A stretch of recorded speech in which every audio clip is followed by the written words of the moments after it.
तो आज की क्लास कंटिन्यू करते हैं।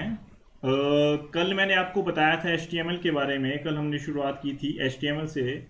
तो HTML के बारे में मैंने आपको क्या क्या बताया था कि HTML की फुल फॉर्म क्या है, HTML के इन्वेंटर्स क्या हैं, और HTML के बारे में काफ़ी डिटेल में हमने डिस्कस किया था कि HTML किस लिए यूज़ होता है, वेब पेजेस बनाने के लिए, और कुछ बेसिक टैग्स के बारे में मैंने आपको बताया था। बोल्ड, इटैलिक, अंडरलाइन, इसके बाद मैंने हेडिंग टैग्स के बारे में बताया था, और इस तरह काफ़ी हमने बेसिक टैग्स तो जो थी वो कल कवर की थी। तो आज हम क्या करेंगे, थोड़े उससे एडवांस लेवल की जो टैग्स होती हैं उसके बारे में मैं एक एक करके आपको बताऊंगा। तो आज का लेक्चर शुरू करते हैं, और कॉपी पेन लेके आप नोट डाउन करते चलें जो जो मैं आपको बताऊंगा। तो आज की जो सबसे फर्स्ट टैग हमारी होने वाली है वो है एंकर टैग। कल भी मैंने इसके बारे में थोड़ा सा आपको बताया था, बट इसमें मैं आपको थोड़ा डिटेल में बताऊंगा कि एंकर टैग होती क्या है, किस तरह से हम इसका यूज़ करते हैं। तो बेसिकली अगर आपको एंकर टैग का यूज़ करना है अपने HTML के अंदर, तो हम एंकर टैग को एज अ ए टैग से शुरुआत करेंगे। आपको मैंने बताया था कि स्टार्ट किसी भी टैग को शुरू करेंगे तो हम लेस देन साइन के साथ बीच में उसका नाम, जहाँ यहाँ पे इसका नाम है ए टैग, और ग्रेटर देन साइन के साथ उसको क्लोज करेंगे, और जिसके ऊपर हमने वो अप्लाई करना है वो कंटेंट बीच में आएगा, और लास्ट में हम क्या करेंगे, उस टैग को फॉरवर्ड स्लैश के साथ और टैग नेम के साथ और ग्रेटर देन साइन के साथ उसको क्लोज कर देंगे। बेसिकली मैंने कल आपको डिस्कस पूरा किया था इसके बारे में डिटेल के अंदर। तो एंकर टैग बेसिकली यूज क्यों होती है हमारी, किस किस वजह से HTML के अंदर इसको यूज किया जाता है। बेसिकली इसका काम है आपकी हाइपरलिंक्स क्रिएट करना। हाइपरलिंक क्या होते हैं हमारे, हाइपरलिंक्स क्रिएट करना, which is use to link from one page to another. यहां से आपको समझ आ जाएगा which is use to link one page to another page. जैसे कि आप कभी गूगल करते हो कोई भी चीज, तो एंड में आपको कई रिजल्ट शो होते हैं, ब्लू कलर के रिजल्ट शो होते हैं, वो सारे आपके क्या हैं, हाइपरलिंक्स हैं। और आप किसी भी हाइपरलिंक पे क्लिक करते हो तो वो आपको रिडायरेक्ट कर देता है किसी वेबसाइट के ऊपर। तो वो ही है हमारा हाइपरलिंक। तो जब भी हमें हाइपरलिंक क्रिएट करना है वेब पेज के अंदर तो हम ए टैग का यूज करेंगे। और इसमें मोस्ट इंपॉर्टेंट जो चीज है वो है इसका एट्रीब्यूट। एंकर टैग का एट्रीब्यूट होता है href एट्रीब्यूट। इसको आप ध्यान में रखेंगे, href एट्रीब्यूट। href एट्रीब्यूट के अंदर हम क्या देंगे कि उस हाइपरलिंक पे क्लिक जब आप करोगे तो आपको कौन से वेब पेज के ऊपर या वेबसाइट के ऊपर वो रिडायरेक्ट करेगा, उसका यूआरएल आपको इसके अंदर देना पड़ेगा। ये क्या है, google.com का एक यूआरएल है। तो बेसिकली क्या करेंगे, href ये है हमारा एट्रीब्यूट का नेम, इक्वल्स टू उस एट्रीब्यूट की वैल्यू।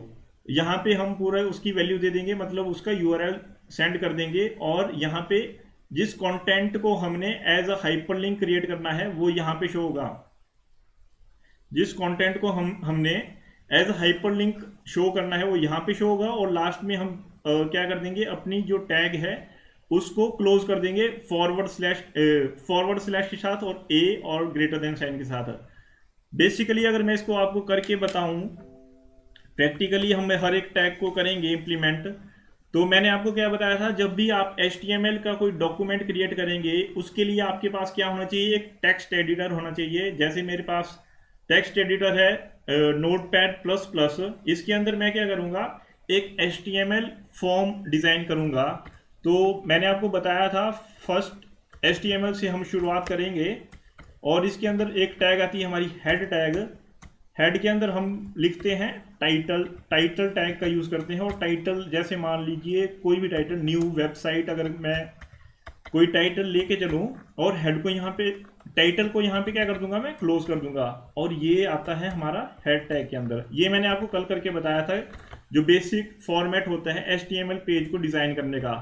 नेक्स्ट मैंने आपको टैग बताई थी बॉडी टैग, जो एज अ कंटेनर आपका यूज होता है। बॉडी टैग को मैं यहाँ पे क्लोज कर दूंगा। इस तरह से हमारा बेसिक जो फॉर्म डिजाइन है, लास्ट में जो हमारी रूट टैग है HTML उसको एंड कर दूंगा, और इसको मैं सेव कर दूंगा .html के नाम से। फॉर एग्जांपल मैं यहाँ पे डेमो करके ही इसको सेव कर दूं, HTML, demo dot H T M L को मैंने डेस्कटॉप के ऊपर सेव कर दिया। Dot H T M L extension के साथ आपको सेव करना पड़ेगा किसी भी डॉक्यूमेंट को as a website, web page या H T M L document create करने के लिए। इस तरह से मैं इसको सेव कर दूंगा। और मैंने आपको बताया था कि जो भी हमारी आउटपुट शो होती है, जो भी हमारी आउटपुट शो होती है HTML की, वो होती है ब्राउजर के ऊपर। तो यहाँ पे फाइल क्रिएट होगी है demo dot H T M L से, इसको मैं रन करूंगा तो यहाँ पे क्या आ गया, एक ब्लैंक स्क्रीन आ गई और इसका जो टाइटल है वो न्यू वेबसाइट करके ऊपर शो हो रहा है। यहां तक आपको समझ आ गया होगा, ये मैंने कल भी करके आपको बताया था। अब मैंने अभी कौन सी टैग बताई, एंकर टैग, जो कि हाइपरलिंक के लिए यूज होती है। तो यहाँ पे मैं क्या करूंगा, ए टैग को ओपन करूंगा। ए टैग के अंदर मैंने आपको बताया एक एट्रीब्यूट होता है href, रेफ, href बोलते हैं उसको, इक्वल्स टू, और इसके अंदर मैं क्या डालूंगा, URL डालूंगा। URL जैसे http://google.com, और जिसको हमने बनाना है अपना हाइपरलिंक, उसको मैं यहाँ पे कंटेंट को डाल दूंगा जैसे गूगल, और यहाँ पे मैं अपनी एंकर टैग को क्लोज कर दूंगा। तो इस तरह से हम बेसिकली एक हाइपरलिंक क्रिएट करते हैं HTML डॉक्यूमेंट के अंदर, और इसको मैं सेव कर दूंगा। नेक्स्ट अपनी वेबसाइट के ऊपर जाके मैं रिफ्रेश करूंगा तो यहाँ पे क्या होगा, इसको आप जूम करके देख सकते हो। अभी यहाँ पे क्या है, गूगल करके एक हाइपरलिंक क्रिएट हो गया है। जो हाइपरलिंक्स होते हैं बेसिकली हमारे ब्लू कलर के शो होते हैं, और जब भी हम हाइपरलिंक के ऊपर अपना कर्सर लेके जाते हैं तो ये क्या होता है, क्लिकेबल एक हाथ जैसा बन के आ जाता है उसके ऊपर। और अगर आप इस पे क्लिक करोगे तो ये क्या करेगा कि आपको google.com पे, www.google.com पे रिडायरेक्ट कर देगा ऑटोमेटिकली। इसके अलावा आप कुछ भी कर सकते हो। अगर यहाँ पे मैं एक और हाइपरलिंक क्रिएट करके बताऊं आपको, और यहाँ पे मान लो यूट्यूब लिखूं, और यहाँ पे भी मैं क्या करूंगा, यूट्यूब, www.youtube.com करके एक वेबसाइट है हमारे पास, और इसको सेव कर दूंगा। यहाँ पे अगर मैं आऊं, यहाँ पे अब क्या हो गया, यहाँ पे गूगल करके भी हाइपरलिंक क्रिएट हो रहा है और यूट्यूब करके एक हाइपरलिंक क्रिएट हो रहा है। अगर मैं यूट्यूब पे, जैसे मैंने क्लिक किया तो ये डायरेक्टली यूट्यूब को ओपन कर देगा। यहाँ पे जैसे यहाँ पे अभी क्या हो रहा है, यूट्यूब ओपन हो रहा है। इसको मैंने, तो बेसिकली ये काम होता है हमारा हाइपरलिंक का। हाइपरलिंक्स यूज होते हैं हाइपरलिंक्स क्रिएट करने के लिए, एंकर टैग यूज होती है हाइपरलिंक्स क्रिएट करने के लिए। तो समझ में आया आपको किस तरह से मैंने क्या किया? किसी को कंफ्यूजन हो यहाँ तक को तो पूछ सकता है वो। आ गया सर समझ। हाँ जी। तो नेक्स्ट जो मैं टैग ली हुई है आगे वो है एम्फेसाइज।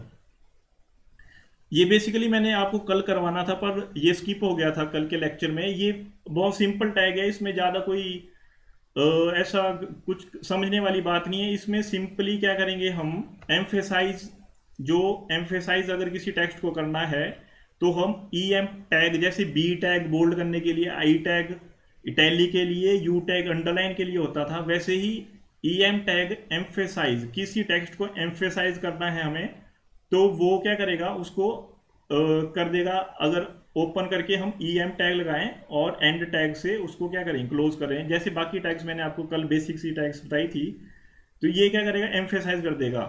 अगर मैं आपको बताऊं एम्फेसाइज का मतलब इटैलिक की तरह ही काम करती है एम्फेसाइज टैग भी आपकी। फॉर एग्जांपल यहाँ पे अगर मैं जाऊं और इसको सेव करूं और यहाँ पे रिफ्रेश करूं तो एग्जांपल ये जो टेक्स्ट अभी आ रहा है वो थोड़ा टिल्टी सा एम्फेसाइज करके आ रहा है। इटैलिक का मतलब भी सेम ही होता है बट थोड़ा फर्क होता है एम्फेसाइज और इटैलिक के अंदर, बस यही फर्क है। इसके अंदर कुछ ज़्यादा समझने वाली बात नहीं है। नेक्स्ट टैग की अगर मैं बात करूं, नेक्स्ट टैग मैंने ली हुई है आपकी डेफिनेशन लिस्ट, डेफिनेशन टर्म और डेफिनेशन डिस्क्रिप्शन। बहुत ज़्यादा इंपॉर्टेंट टैग्स हैं ये आपके लिए। अगर मान लीजिए आप विकीपीडिया वगैरह ओपन करते हैं या कोई बेसिक कोई वेबसाइट ओपन करते हैं जहाँ पे कोई टर्म दी हुई है और उस टर्म से रिगार्डिंग क्या दी है, नीचे डेफिनेशन दी हुई है। जैसे मान लीजिए कोई कंप्यूटर करके टर्म दी हुई है और उसके नीचे कंप्यूटर की डेफिनेशन लिखी हुई है, और उसके बाद कुछ और कोई वर्ड जैसे सॉफ्टवेयर करके कोई टर्म दी है और उसके नीचे डेफिनेशन दी है। इस तरह से अगर आपको अपने डॉक्यूमेंट के अंदर कोई डेटा चाहिए तो उसके लिए हम इन टैग्स का यूज करते हैं। इसके लिए सबसे पहले हमारे पास DL टैग आती है, डेफिनेशन लिस्ट। DL टैग को हम बेसिकली ओपन करेंगे। इसके बाद हम क्या करेंगे, एक टाइटल जो कि ये कंप्यूटर करके है, इस टाइटल के लिए हमें टर्म करके डेफिनेशन टर्म टैग को ओपन करेंगे और इस DT टैग को यहाँ क्लोज कर देंगे और उसकी डेफिनेशन दे देंगे।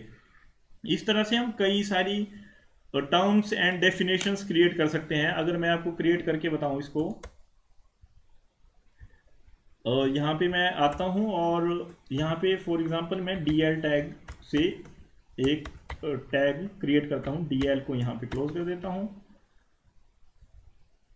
इसको मैं हटा देता हूँ यहाँ से। और यहाँ पे मैंने आपको बताया DT tag, DT definition term. For example यहाँ पे मैंने कंप्यूटर को लिखा और यहाँ पे DT टैग को ओपन किया, और यहाँ पे DD टैग मैंने आपको बताई थी, डेटा डेफिनेशन। और कंप्यूटर की फॉर एग्जांपल मैं कंप्यूटर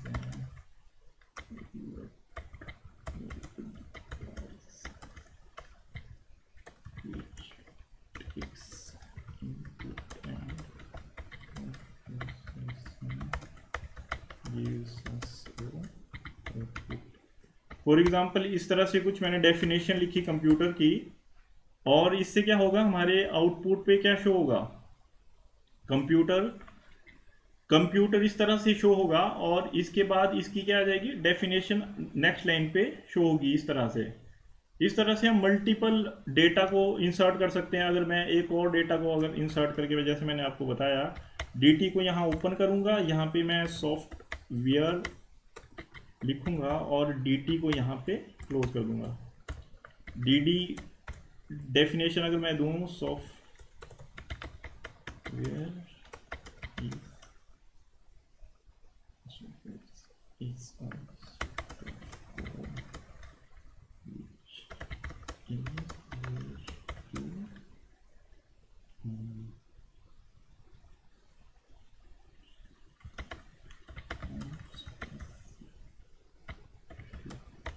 फॉर एग्जाम्पल मैं ऐसे कुछ डेफिनेशन लिखता हूँ और यहाँ पे मैं DD टैग को यहाँ पे क्लोज कर देता हूँ। Software is an set of code which is use to perform a specific task. इस तरह से कोई डेफिनेशन मैंने बनाई सॉफ्टवेयर की और कंप्यूटर की, और इसको अगर आउटपुट में शो करूँ तो इस तरह से हम मल्टीपल अपनी कोई टर्म दे सकते हैं, उसके बाद डेफिनेशन उसकी लिख सकते हैं। इस तरह की अगर कोई रिक्वायरमेंट है हमारे वेब पेज के अंदर हमें, तो हम इन टैग्स का यूज कर सकते हैं। DD टैग, DT टैग और DI tag, DL tag list के लिए, DL टैग, DT टैग और DD टैग। तो ये आपको समझ आया है क्यों यूज कर रहे हैं हम? हेलो? यस सर, आगे समझ। Yes sir. हाँ सर जी, आगे समझ। ठीक है। नेक्स्ट टैग जो हमने ली है वो है इमेज। इमेज बहुत ज़्यादा इंपॉर्टेंट टैग है हमारी। इमेज टैग बेसिकली यूज की जाती है और किसी इमेज को अगर हमें HTML पेज के अंदर इंसर्ट करना है, और इमेज को इंसर्ट करने के लिए हमारे पास जो टैग है वो है IMG टैग। IMG टैग का यूज किया जाता है इमेज को इंसर्ट करने के लिए, IMG। और इसमें इमेज को इंसर्ट करने के लिए हम कौन सी टैग का यूज करेंगे, IMG टैग का। और इसके अंदर मोस्ट इंपॉर्टेंट जो आपको याद रखना है वो है इसके एट्रीब्यूट्स। एट्रीब्यूट्स बहुत इंपॉर्टेंट है इसके। जो IMG टैग के अंदर मोस्ट इंपॉर्टेंट एट्रीब्यूट है वो है SRC। SRC का मतलब है सोर्स। SRC का मतलब है सोर्स।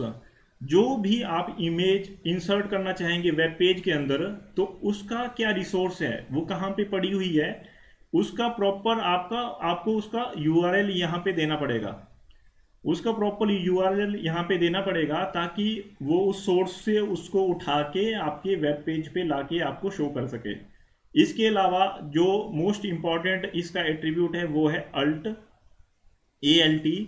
बेसिकली अल्ट एट्रीब्यूट का काम क्या है, अगर मान लीजिए आप किसी वेब पेज को लोड कर रहे हैं और किसी भी कारण से वो वेब पेज प्रॉपरली लोड नहीं हो पाया, या मान लीजिए कोई वेब पेज होते हैं जिसमें बड़ी सारी इमेजेस हैं तो उसको लोड होने में टाइम लग रहा है और नेटवर्क का कोई इशू है, तो कोई इमेज मान लीजिए लोड ही नहीं हो पाई, तो उस इमेज की जगह जो टेक्स्ट शो होना चाहिए, बेसिकली एक छोटी सी इंफॉर्मेशन यूजर के लिए कि उस इमेज की जगह वहां पे क्या है, या कुछ भी इंफॉर्मेशन आप यूजर को दे सकते हो, तो वो जो इंफॉर्मेशन होगी वो आपके अल्ट के अंदर आपको लिखनी पड़ेगी। इसको मैं आपको करके बताता हूं कि किस तरह से क्या मैं आपको कहना चाह रहा हूं यहाँ पे।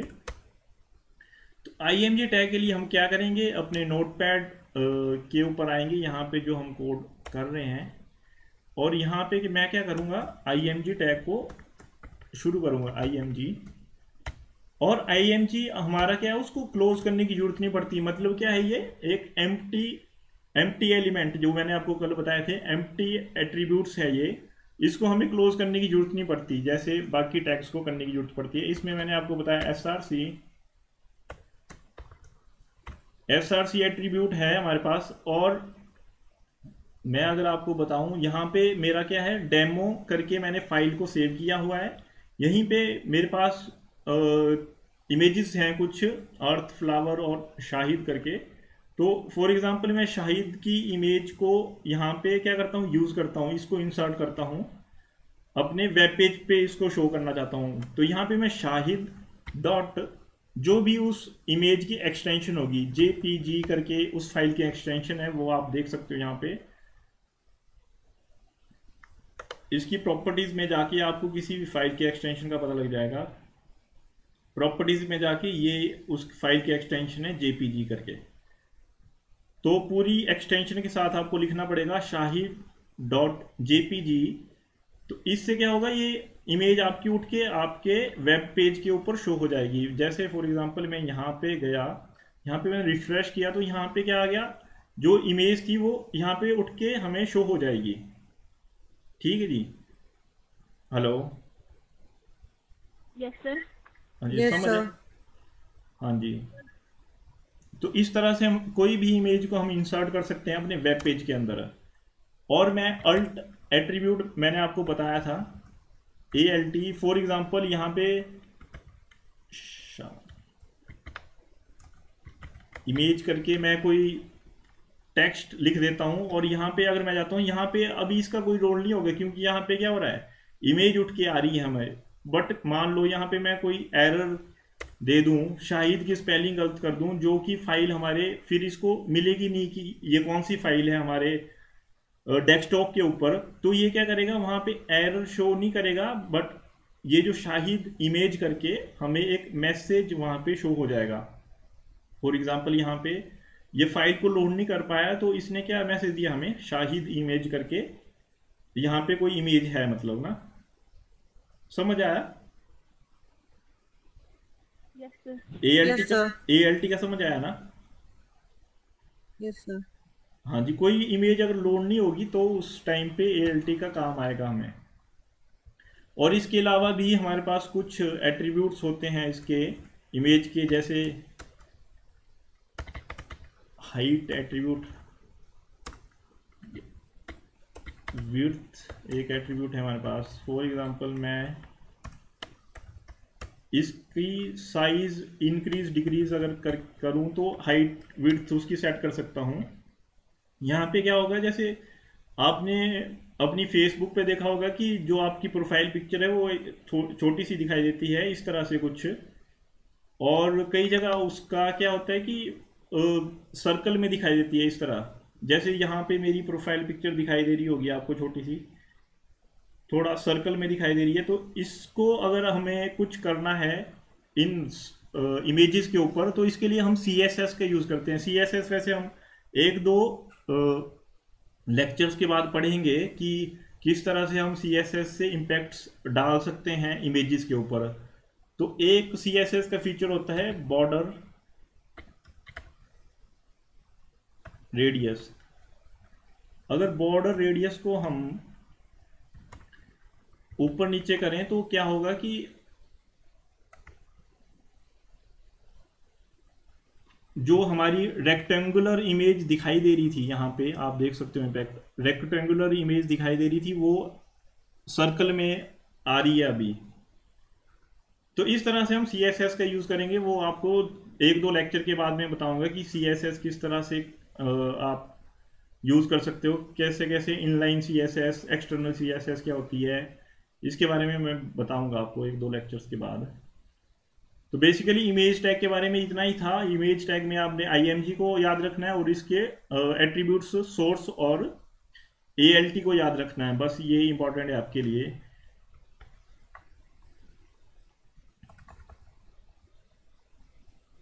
नेक्स्ट मैं बात करूं, मैंने नेक्स्ट टैग आपके पास ली हुई है ऑर्डर लिस्ट।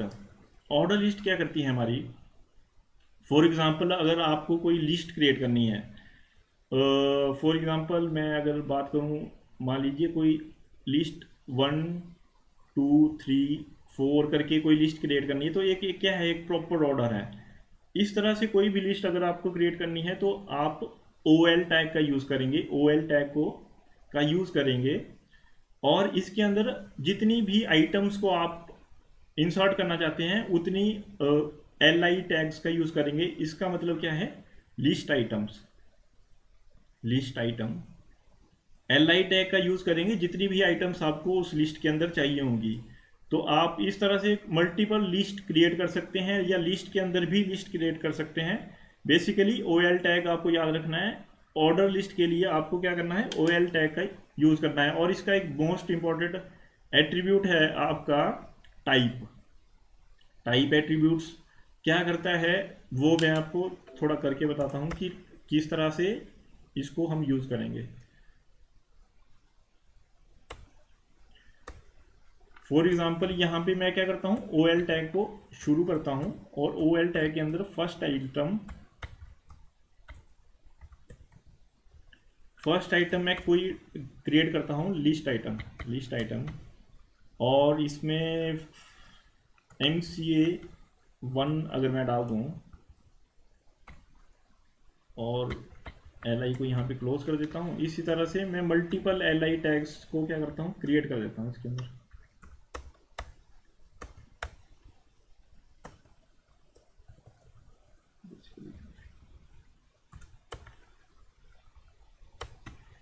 ये क्या करेगा, इसको मैंने सेव कर दिया बेसिकली।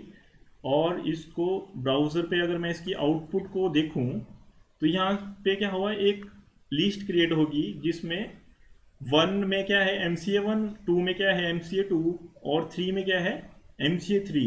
बाय डिफ़ॉल्ट यहाँ पे आपको ध्यान रखना है कि बाय डिफ़ॉल्ट जब मैंने कुछ दिया नहीं उसमें तो बाय डिफ़ॉल्ट क्या उठाएगा, वो 1 2 और 3। और इसी तरह से मैं मल्टीपल टाइप से उसको चेंज कर सकता हूँ। जैसे उसकी टाइप अगर मैं चेंज कर दूँ, टाइप एट्रीब्यूट क्या करेगा, टाइप में A लिख देता हूँ मैं। टाइप में मैंने क्या किया, A लिख दिया और इसको सेव किया और यहाँ पे रिफ्रेश किया तो यहाँ पे जो लिस्ट आएगी आपकी वो ABC करके आएगी। जो लिस्ट का फॉर्मेट है वो चेंज हो जाएगा, ABC करके आपकी लिस्ट दिखाई देगी आपको। और यहाँ पे मैं कैपिटल A अगर का यूज़ करूँ तो यहाँ पे कैपिटल ABC करके डिफ़ॉल्ट दिखाई देगी आपको लिस्ट। और इसके अलावा हमारे पास रोमन के लिए I यूज़ होता है। I को यहाँ पे अगर मैं डालूँ तो यहाँ पे रोमन जो वर्डिंग होती है हमारी, रोमन काउंटिंग जो होती है उसमें डिफ़ॉल्ट में हमारे पास लिस्ट्स में दिखाई देंगे। और यहाँ पे मैं कैपिटल I को अगर डालूँ तो कैपिटल रोमन्स में दिखाई देंगे। ऐसे इस तरह से हम कुछ भी यूज़ कर सकते हैं, अपनी अकॉर्डिंग लिस्ट को क्रिएट कर सकते हैं वेब पेज के अंदर। बाकी इसके अलावा आप मल्टीपल लिस्ट्स को भी क्रिएट कर सकते हैं। मान लीजिए इस OL के अंदर मैं सेम लिस्ट इस तरह से क्रिएट कर दूं और यहाँ पे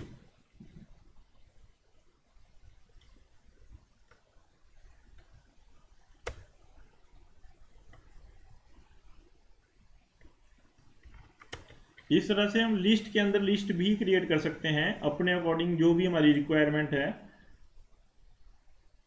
बेसिकली आपको क्या याद रखना है, OL टैग यूज होती है ऑर्डर लिस्ट के लिए, और टाइप से हम उसका फॉर्मेट जो है वो चेंज कर सकते हैं। और LI tag basically list item के लिए यूज होती है। इस तरह से LI टैग का काम है हमारा। इसके बाद अगर मैं बात करूं, नेक्स्ट आता है हमारा अनऑर्डर लिस्ट।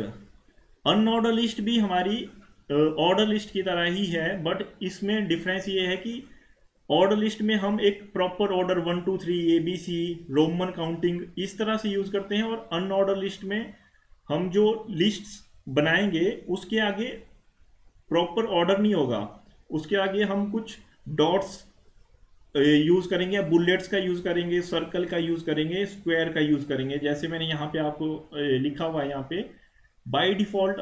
और अनऑर्डर लिस्ट के लिए क्या यूज करते हैं हम, UI टैग यूज करते हैं। UI टैग से आपकी एक अनऑर्डर लिस्ट क्रिएट हो जाती है। UI टैग यूज करते हैं अनऑर्डर लिस्ट के लिए। अब इसको अगर मैं यूज करके आपको बताऊं, यहाँ पे मैं पेस्ट कर देता हूँ इस कोड को, और यहाँ पे फॉर एग्जांपल मैं अभी के लिए हटा देता हूँ। सिंपली UL टैग को हमने ओपन किया, इसके अंदर जितनी भी हमको लिस्ट में आइटम्स चाहिए थे उसको मैंने इंसर्ट कर दिया, लिस्ट 1 लिस्ट 2 लिस्ट 3 करके इसको सेव किया। और यहाँ पे अगर मैं गया अपने ब्राउजर के ऊपर और यहाँ पे मैं रिफ्रेश करता हूँ, तो हमारी जो लिस्ट होगी उसके आगे क्या हो जाएगा, बुलेट्स दिखाई देंगे, आपको बुलेट्स दिखाई देंगे ऐसे डॉट डॉट करके। अब यहाँ पे अनऑर्डर लिस्ट को बनाने के लिए भी अलग अलग फॉर्मेट्स हैं हमारे पास। जैसे अभी यहाँ पे बुलेट्स जो होते हैं बाय डिफॉल्ट, ये आपको याद रखना है कि बाय डिफॉल्ट अनऑर्डर लिस्ट में क्या शो होता है। ये क्वेश्चन पूछा जा सकता है आपसे, पूछा भी गया है पिछले पेपर्स में। बाय डिफॉल्ट क्या होता है इसके अंदर यूज, आपका डिस्क, ये DISC बाय डिफॉल्ट यूज होता है हमारा। अगर मान लीजिए मैं यह टाइप करके इसको इसमें डाल भी दूं, टाइप करके इसको मैं यहाँ पे पेस्ट कर दूं, तो भी हमारा उसमें कोई फर्क नहीं पड़ेगा।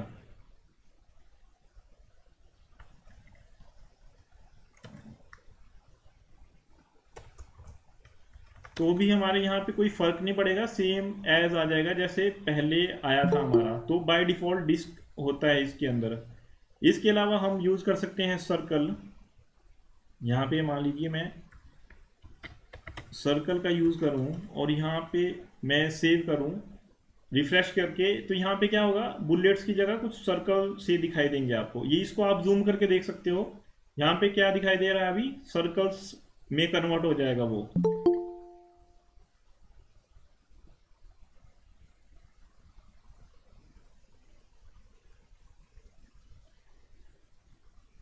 तो अभी मैंने आपको बताया कि सर्कल्स में कन्वर्ट हो जाएगा अभी के लिए।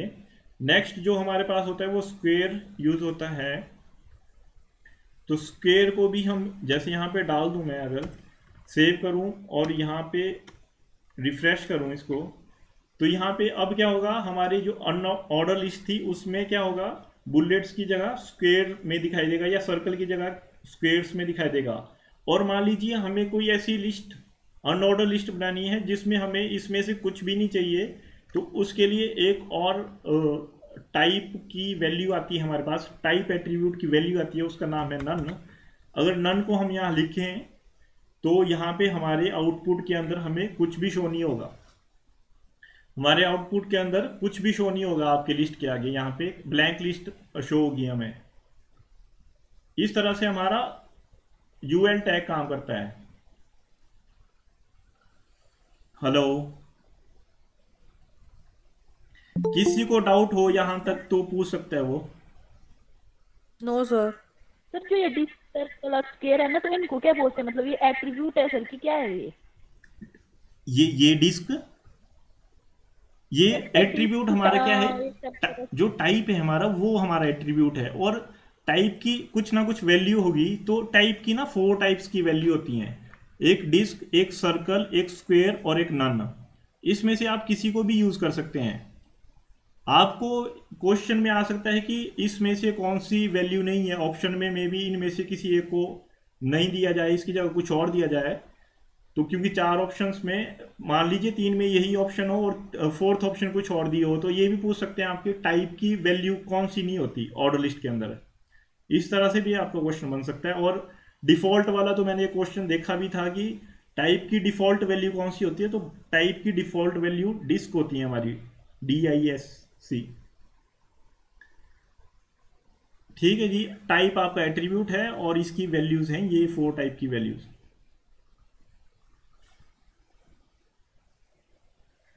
कोई और डाउट हो किसी को तो क्लियर कर सकता है अभी। No sir please. ठीक है, आगे चलें।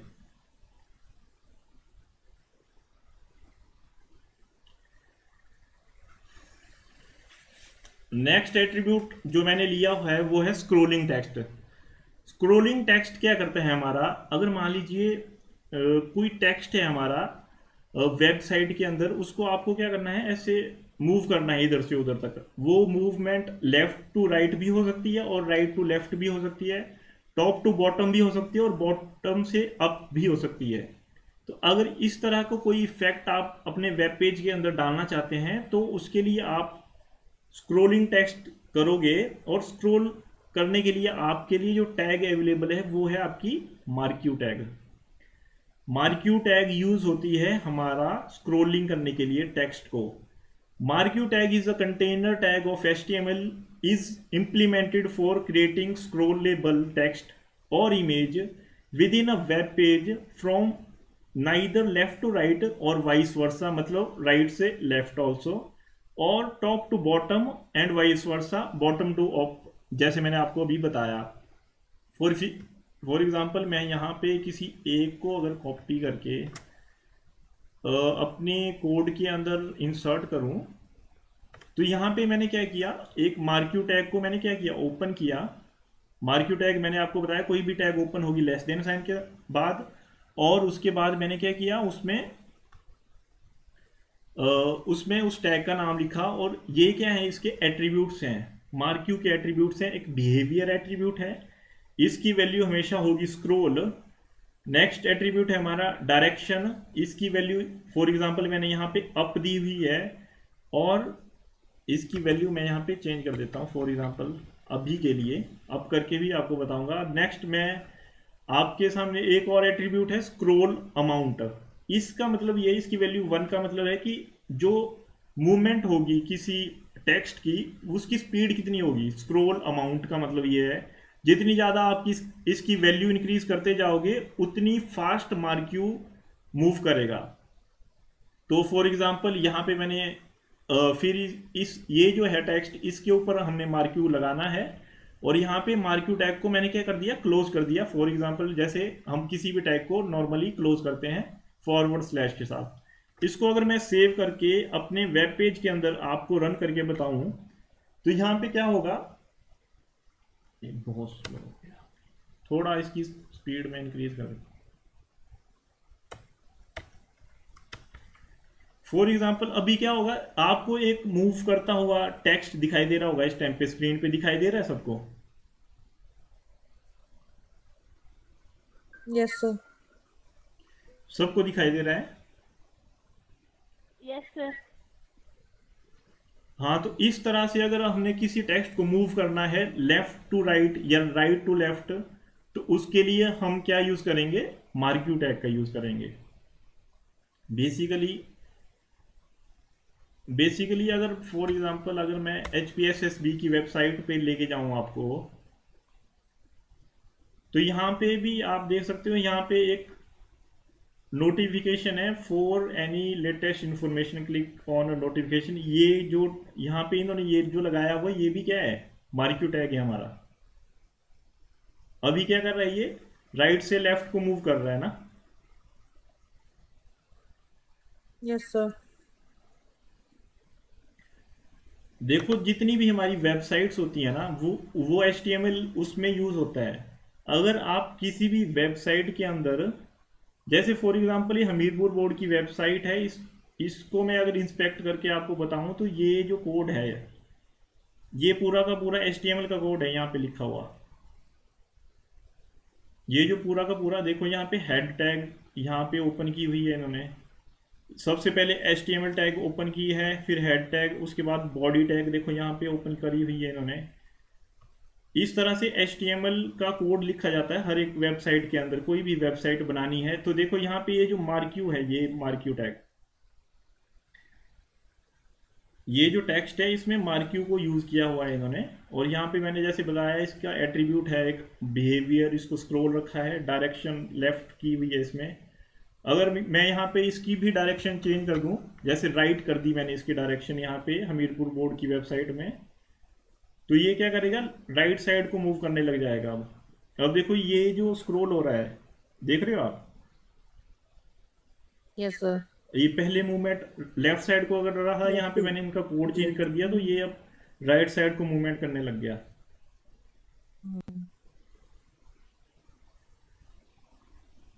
तो इस तरह से हम चेंज कर सकते हैं, मतलब हर एक वेबसाइट आपको ध्यान रखनी है कि HTML का यूज होता है हर एक वेबसाइट के अंदर। कोई भी वेबसाइट आप ले लो, उसमें इंस्पेक्ट करोगे तो आपको ये पूरा कोड दिखाई देगा उनका, इस तरह से। और यहाँ पे ये पूरी की पूरी CSS है, किसी भी वेबसाइट की CSS। इतना डिटेल में आपको नहीं पूछा जाएगा, बट ऐसे मैंने बता दिया आपको। तो ये इस तरह से काम होता है।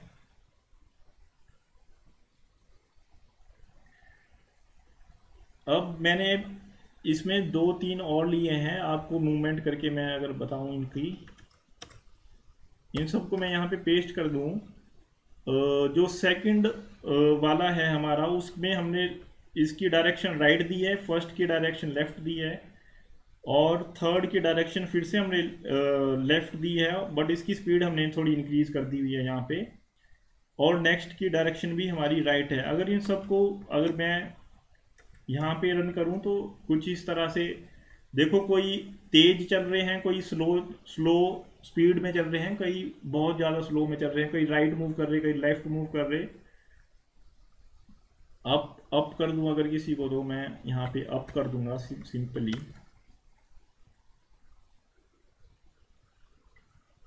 यहाँ पे ये देखो, फर्स्ट वाले को मैंने अगर अप किया तो यहाँ पे देखो ये अप ऊपर की डायरेक्शन में जा रहा है अभी। तो इस तरह से मार्क्यू टैग यूज होती है हमारी। समझ आ गया होगा आई थिंक सबको ना? Yes, sir. आगे करते हैं। जो नेक्स्ट टैग हमने लिए है वो है हमारी टेबल टैग। टेबल टैग भी बहुत ज़्यादा इंपॉर्टेंट है आपके लिए।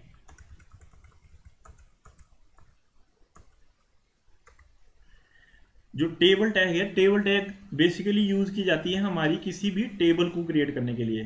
कोई भी टेबल अगर आपको क्रिएट करना है HTML के अंदर, तो हम टेबल टैग का यूज करेंगे। कोई भी टेबल को क्रिएट करना है। टेबल क्या होता है हमारा, फॉर एग्जांपल मैं यहाँ पे लेके चलूँ छोटा सा कोई टेबल, इस तरह से कोई टेबल में क्या होती है हमारी, कॉलम्स होते हैं। इस तरह के कुछ कॉलम्स होंगे और इस तरह से कुछ रोज होती हैं। किसी भी टेबल को क्रिएट करना है, फॉर एग्जांपल यहाँ पे मैं रोल नंबर और क्लास लेके ही चलूँ मैं, अभी इसको हटा दूँ। और रोल नंबर में 101, 102, 103 और इसमें BA, BCA और BBA करके अगर मैं डेटा को इंसर्ट करूं, कुछ इस तरह का टेबल मैं क्रिएट करना चाहता हूं जिसमें 2 कॉलम हो और 4 रोज हो। तो HTML के अंदर क्या करते हैं, हम एक टेबल टैग का यूज करते हैं। सबसे पहले हम क्या करेंगे, टेबल टैग को ओपन करेंगे। नेक्स्ट सबसे पहले हम फर्स्ट वाली रो को इंसर्ट करते हैं, जिसके लिए हमें TR टैग को ओपन करना पड़ेगा। और TR टैग में सबसे पहले हम फर्स्ट एलिमेंट को इंसर्ट करेंगे। उसके लिए जो ये फर्स्ट रो होगी, इसको हम TH से रिप्रेजेंट करते हैं, टेबल हेडिंग। जितने भी आपने टेबल देखे होंगे उसमें जो फर्स्ट एट्रीब्यूट्स जो होते हैं इसके, इनको एट्रीब्यूट बोला जाता है DBMS के फॉर्म में। तो इनका क्या नाम हो, इनको क्या बोलते हैं हम, हेडर्स। तो इनको TH के साथ हमें शुरू करना पड़ेगा। यहाँ पे TH ओपन करनी पड़ेगी और यहाँ पे TH के अंदर मान लो हमने रोल नंबर लिख दिया, और यहाँ पे हम TH को क्लोज कर देंगे। इससे क्या होगा, इससे क्या होगा, ये फर्स्ट वाला जो सेल है हमारा टेबल का, जो फर्स्ट सेल है वो क्रिएट हो जाएगा। नेक्स्ट अगर मैं बात करूँ, फिर हमें क्लास को इंसर्ट करना पड़ेगा। फिर इसके लिए TH फिर से हम शुरू करेंगे और यहाँ पे क्लास और TH को यहाँ पे क्लोज कर देंगे। इससे हमारा क्या होगा, सेकंड सेल क्रिएट हो जाएगा। तो इस तरह हमारी फर्स्ट रो क्या हो जाएगी, यहाँ कंप्लीट हो जाएगी। तो कंप्लीट होने के बाद हमें क्या करना पड़ेगा, TR टैग को यहाँ पे क्लोज करना पड़ेगा। तो इस तरह से फर्स्ट रो हमारी क्रिएट होगी, TR को यहाँ पे क्लोज कर दिया। अब हम नेक्स्ट रो को क्रिएट करने जा रहे हैं, तो उसके लिए एक और TR टैग को हमें ओपन करना पड़ेगा। उसमें अब फर्स्ट क्या है, ये इसको हम data as a data consider करते हैं। ये जो नीचे वाली रोज होती हैं, फर्स्ट को छोड़ के इसको एज अ डेटा कंसीडर करेंगे। तो डेटा कंसीडर करेंगे तो इसके लिए कौन सी टैग आती है, TD टैग के अंदर हम 101 को इंसर्ट करेंगे और TD में इसको क्लोज कर देंगे TD से। इससे ये वाला सेल इंसर्ट हो जाएगा और नेक्स्ट TD फिर से ओपन करेंगे और नेक्स्ट BA फॉर एग्जांपल मैं इसमें इंसर्ट कर दूंगा TD के अंदर, फिर TD क्लोज कर दूंगा और सेकंड रो इस तरह से हमारी कंप्लीट हो जाएगी और यहाँ पे मैं TR को क्लोज कर दूंगा। तो ऐसे ऐसे करके हम सिंगल सिंगल रोज को इंसर्ट करते जाते हैं अपना टेबल क्रिएट करने के लिए। और जब पूरा का पूरा टेबल क्रिएट हो जाता है तो लास्ट में हम ये जो हमारी टेबल टैग है इसको क्लोज कर देते हैं ऐसे फॉरवर्ड स्लैश और टेबल के साथ, जैसे यहाँ पे मैंने किया हुआ है। तो इस तरह से यूज करते हैं हम अपने टेबल टैग का। इसको मैं आपको प्रैक्टिकली करके अगर बताऊं तो मैंने क्या बताया आपको, सबसे पहले हम क्या करेंगे, टेबल टैग को ओपन करेंगे, लास्ट में हम टेबल टैग को क्लोज कर देंगे और फिर हम क्या करेंगे, फर्स्ट रो को क्रिएट करेंगे। इसके लिए हम क्या करेंगे, TR टैग का यूज करेंगे।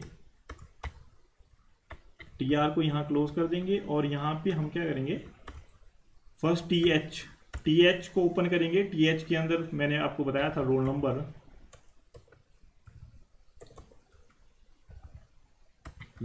और TH को यहाँ क्लोज कर दिया। नेक्स्ट मैंने वन मोर TH को ओपन किया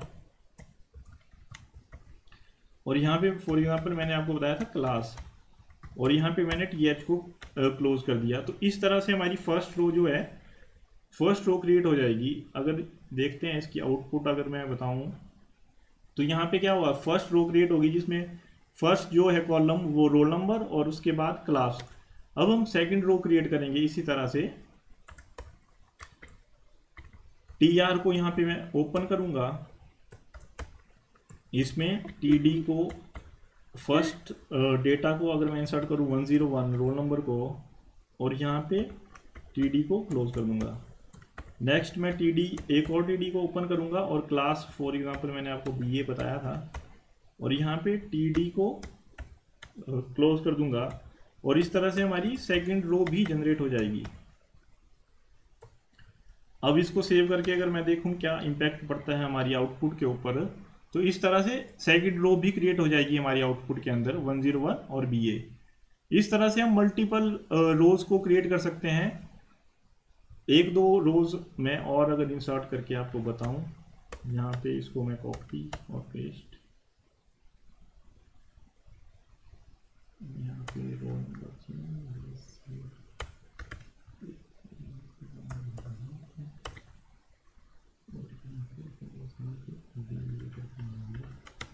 तो यहाँ पे मैंने क्या किया, अब 3 रोज को इंसर्ट कर दिया जिसमें रोल नंबर 101, 102 और 103 होंगे। इसको मैं सेव करता हूँ और इसका जो इम्पैक्ट है वो आपका अगर यहाँ पे मैं बताऊँ तो इस तरह से कुछ शो होगा। 101 BA क्लास, 102 BCA और 103 BBA क्लास।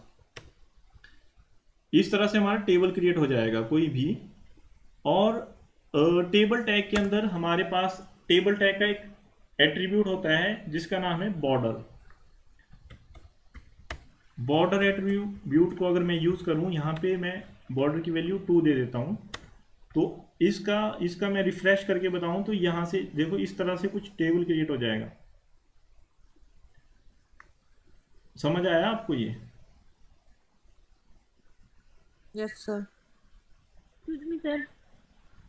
हाँ जी। तो इस तरह से हम टेबल को क्रिएट कर सकते हैं, किसी भी टेबल को, और बॉर्डर एट्रीब्यूट लगा सकते हैं उसके ऊपर। इस तरह से कई और एट्रीब्यूट्स भी हैं टेबल के वैसे तो, बट एक और मोस्ट इंपॉर्टेंट जो चीज़ है टेबल के अंदर जो आपसे पूछी जाती है अक्सर, वो है कॉल स्पैन और रो स्पैन। कॉल स्पैन और रो स्पैन से भी क्वेश्चन बनता है आपका। अब क्या होता है कॉल स्पैन, उसके बारे में अगर मैं थोड़ा आपको बता दूं, अगर मान लीजिए यहीं पे अगर मैं आपको बता दूं, अभी हमने एक टेबल क्रिएट किया जैसे रोल नंबर करके, सेकंड कॉलम में हमने रखा क्लास, और यहाँ पे 101, 102, 103 और BBA करके रखा हमने।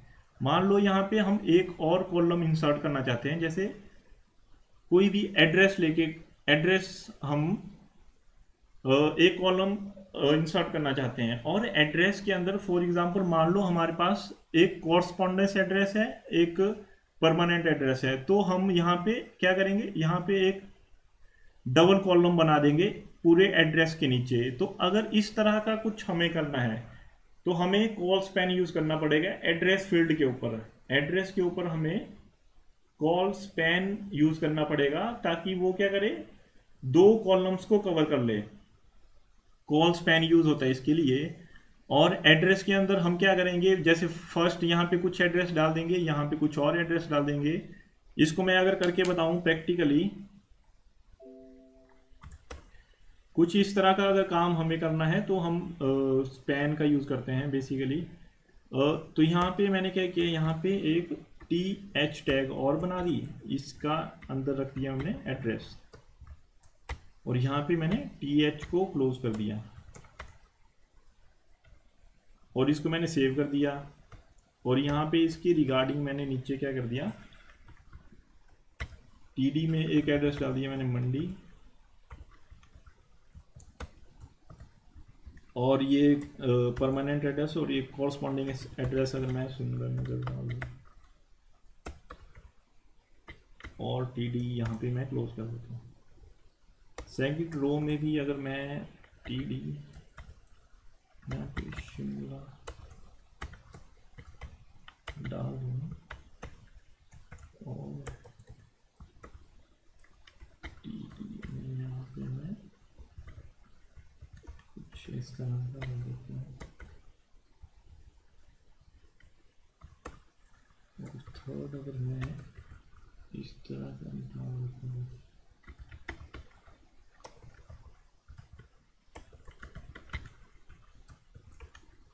कुछ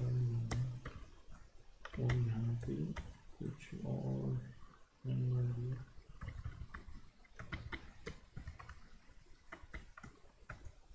फॉर एग्जाम्पल इस तरह से मैं कुछ डेटा इंसर्ट कर देता हूं। तो इसका अगर मैं इम्पैक्ट देखूं अपने आउटपुट के अंदर, तो कुछ इस तरह का डेटा जो है हमारे पास आ जाएगा।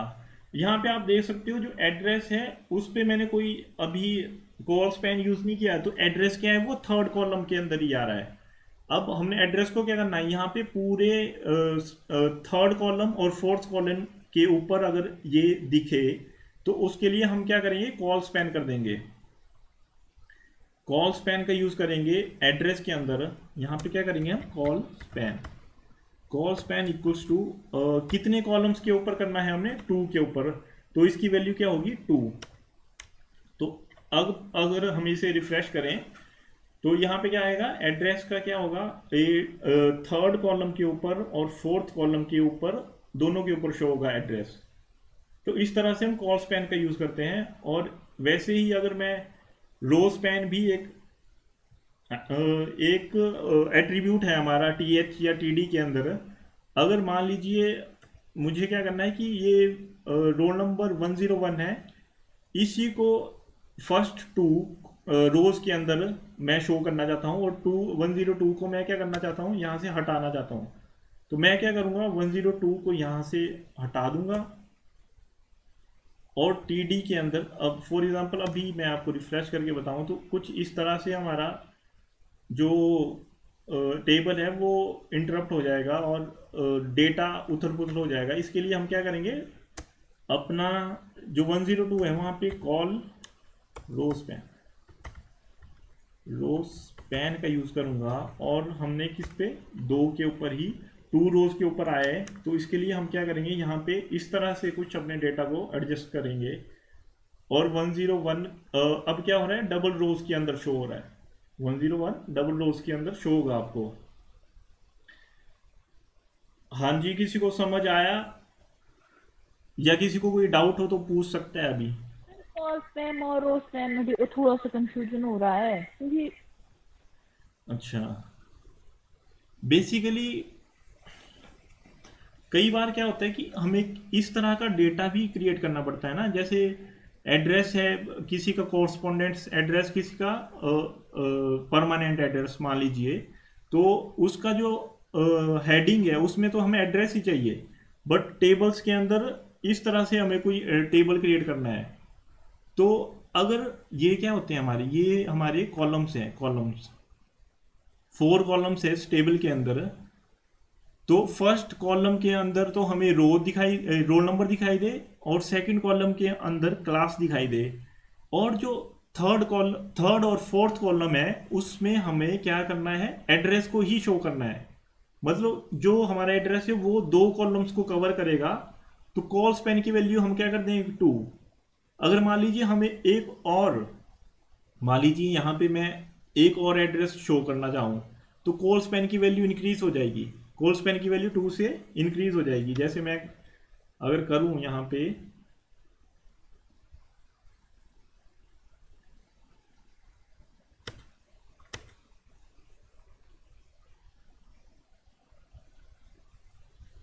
इसी को मैं कॉपी करके,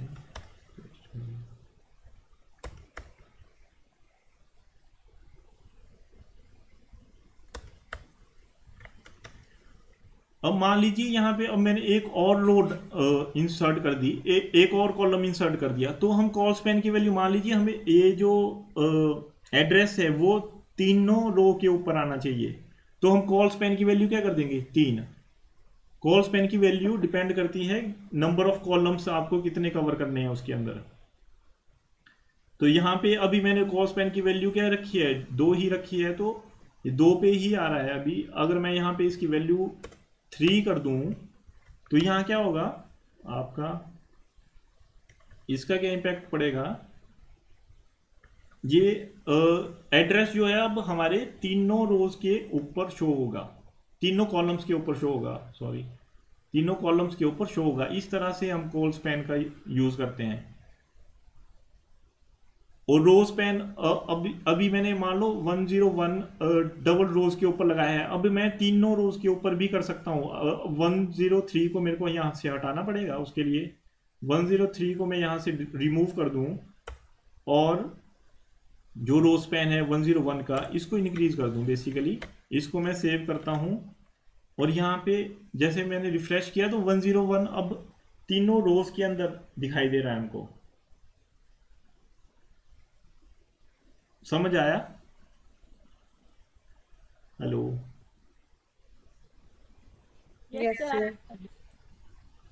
कोई कंफ्यूजन?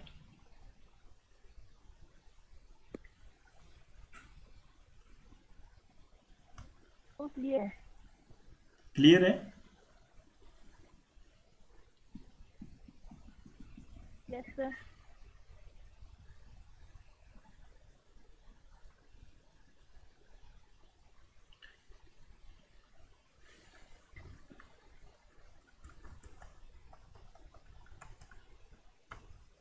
तो आज की वीडियो में मैंने यहाँ तक ही करवाया था, बनाया हुआ है, और इसके बाद इससे रिलेटेड थोड़े से मैंने क्वेश्चन ऐड किए हुए हैं। जैसे फर्स्ट क्वेश्चन है हमारा, इसको सॉल्व कर लो आप अपने हिसाब से। फर्स्ट का आंसर क्या होगा, दिखाई दे रहा है आपको मेरी स्क्रीन के ऊपर? Yes, sir. फर्स्ट का A. Yes, sorry, C option. इसका सर सी होगा। आगे ए ऑप्शन, सी ऑप्शन इसका सही होगा। और नेक्स्ट इमेज IMG होगा, बी Sir, होगा B. सर। हाँ जी, बी ऑप्शन सही होगा इसका। नेक्स्ट भी आप कर सकते हो। Data TT sir C option TD होगा सर। हाँ जी। Next number B sir, order B. B number list मैंने बताया था आपको, नंबर लिस्ट के 1 2 3 Yes, sir. 4 करके, इसको B. क्या बोलेंगे हम? Order list. OL. इसके लिए OL हाँ. टैग यूज होती है ना। बी ऑप्शन इसका सही होगा।